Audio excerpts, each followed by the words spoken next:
Good evening again. I just sat down in front of this camera and I realized I didn't have anything to talk about. Imagine that, eh? Me having nothing to talk about. And then it came to me. The shoulders of giants. We stand on the shoulders of giants. I was just thinking about it seconds ago. And I've thought about it before, and I'm sure you have as well. That we couldn't possibly live in a better time in history than right now. I was reading a book not long ago, and I wish I could remember the name of it. I don't have it with me right now. It's something about. It was about the history. Sometime when I find it again in all my boxes around here somewhere, I'll dig it up someday. And it was about medieval Europe, and medieval Europe and late medieval Europe, and how they would get people, how they would kill people. Like if the king didn't like somebody, he'd have them killed, or if the church didn't like somebody, they'd turn them over to the state, the king, and the kings would have them killed. But nevertheless, they always had to get the guy to admit that he was what they said he was, or that he did what they said he did. And the way they would do this, of course, is torture. Torture prompted confessions, right? Just say you did it and we won't pull this fingernail off, or something like that. And they would do this in public, of course, because they'd get a public confession. That was the form of the internet back then, right? It was public squares. And that doesn't happen anymore. The same process is still used, but it's not used with as much agony, of course, right? Like I know of a guy who recently spent 16 months in jail. And the only reason why he got out is finally he ended up in front of a certain judge who had an inkling of conscience to him. Who basically, my understanding is, eventually got pissed off enough at the Crown for taking a personal vendetta against this guy and completely ignoring, judicial administration. And I guess he just threw the whole thing out, basically. Not the whole thing out, but I mean largely. But that's what was happening to this guy, was a similar effect to what happened to people way back when. But we don't pull the fingernails out anymore. They don't hang us by ropes by our heels and meat hooks and stuff like that. It doesn't happen anymore. At least not in this part of the world. The same process is used, but it's not the same level of torture. So, I think the reason why we evolve so much is that good, it seems like, what is favorable, and I learned a lot from listening to Dawkins' book about explaining how life develops through evolution, and what is beneficial survives. So you could say that in terms of good and bad, well, the good is what is beneficial, and the bad is what's detrimental. So even, tormenting people and, controlling entities and psychopaths and what have you, they will respond to incentive. Everybody responds to incentive. And sometimes it looks like threat, but there's the other side of threat is incentive, right? So basically, the reason I think why we progress away from this barbarism to a more enlightened way is because when the torture is put on, that torture will be used to control the people they want to control until it threatens them, right? Until enough people wake up and they say, no, that's enough. Off with the heads of the ruling classes again. Let's start again. So this has happened over and over and over again. And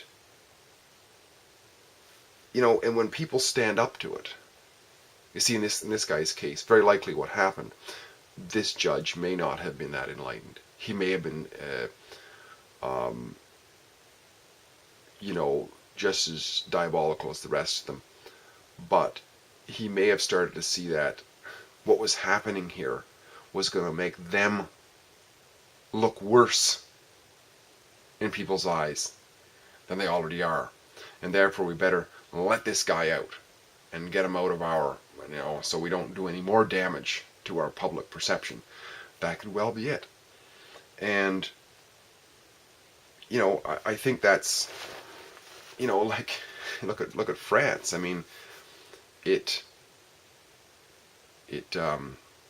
that was kind of the epicenter of European power, post Dark Ages. And, the kings and everything were just completely diabolical. And they would round up people and, burn them at spit and put them on the scaffolds and all sorts of stuff. And the people got pissed off eventually enough. Some people did anyways. And they had the whole Bastille, was it the Bastille? Whatever, the big revolution anyways. And they offered the heads of all the ruling classes. And of course they got themselves into their almost equally diabolical ruling class after that. But it was an example of how people will, so that the ruling class will lighten up for a while, because they see that it's a danger for them. The torture is a danger for them. So they'll go into more subtle ways of doing things. And today there's very subtle ways. In fact, we largely get around, if we don't bother people, just being basically left alone. And I just wanted to point it out.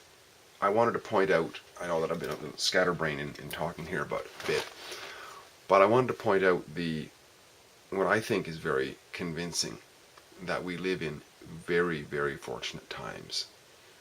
We have plenty.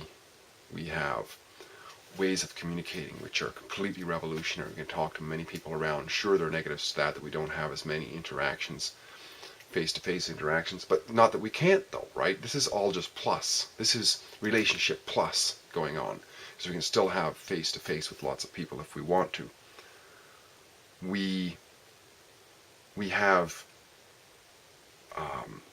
greater understanding. We have access to lots of information, and there's a whole movement, like a movement of emancipation going on, emancipation of the human individual.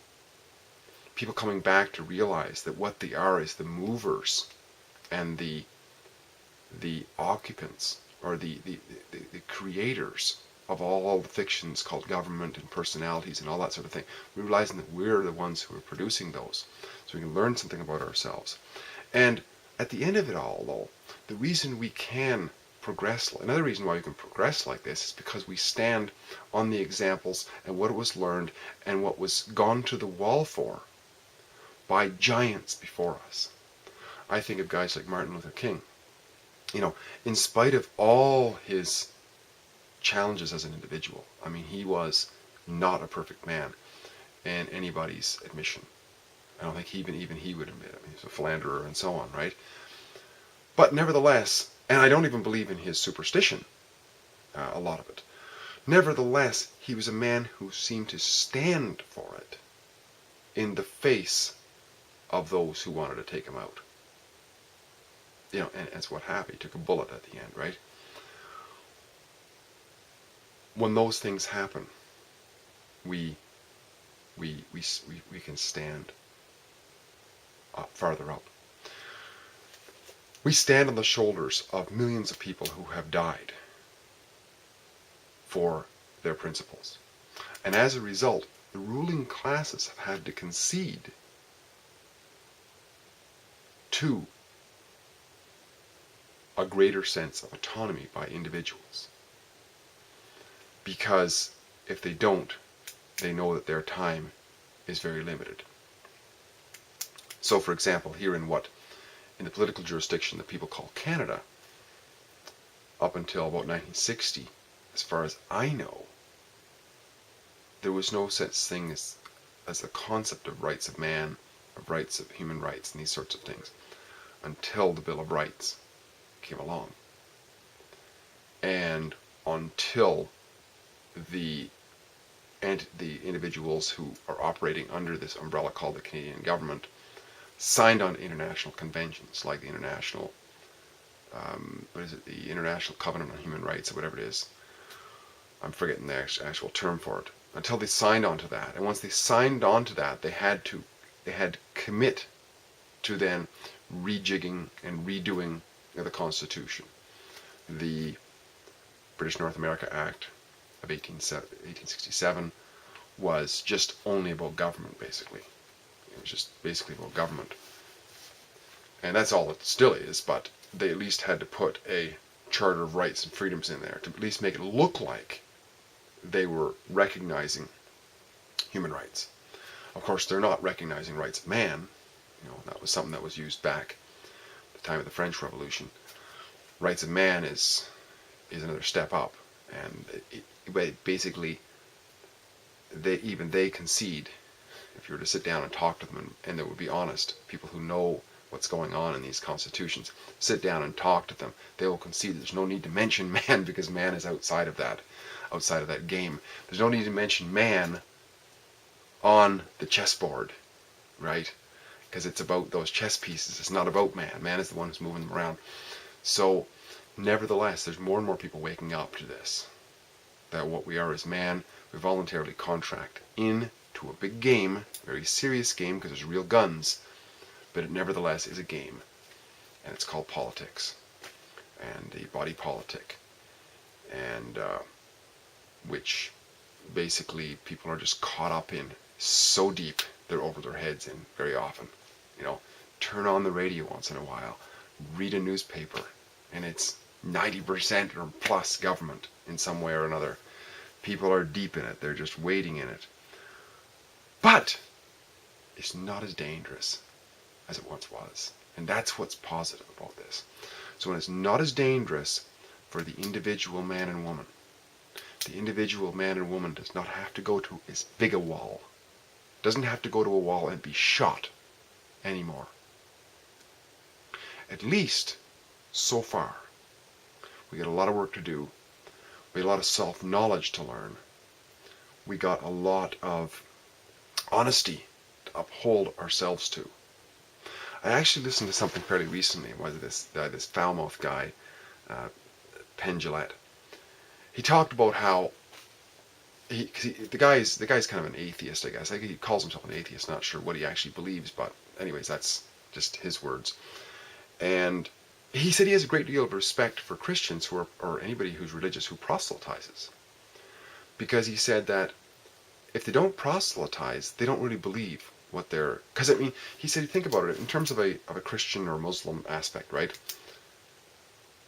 If it's true that if you don't live a life according to certain dictates, that you're gonna burn eternally in hell, if you actually believe that, then damn it, you're gonna do everything you can to make sure everybody has a chance to go your route, right? Use the example of how if there was a train rolling down the tracks and it's coming out through a tunnel or something like that, and you see somebody standing down around the bend or sitting down on the tracks having a sandwich or whatever, and you're walking by, you're going to walk by the guy and not tell him anything. No, you're going to say, buddy, there's a train coming down here. It's going to be here in a couple of minutes.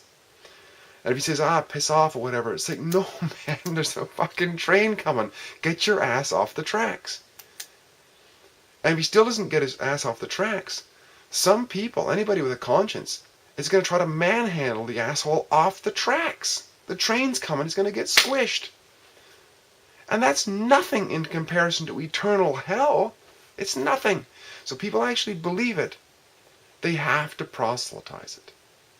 So those who don't seem to have any care whatsoever for humanity. If they actually say they believe it, and it's like, oh no, they can just let that guy believe. It's like, oh no, let that bugger sit on the tracks. He wants to sit on the tracks, let him sit on the tracks. No, get his ass off the tracks, And along the lines of us sitting on the shoulders of giants, and that we live in a great time. It's a great time because there's an opportunity for us to take this the rest of the way that we can, to helping people realize that we can live our conscience.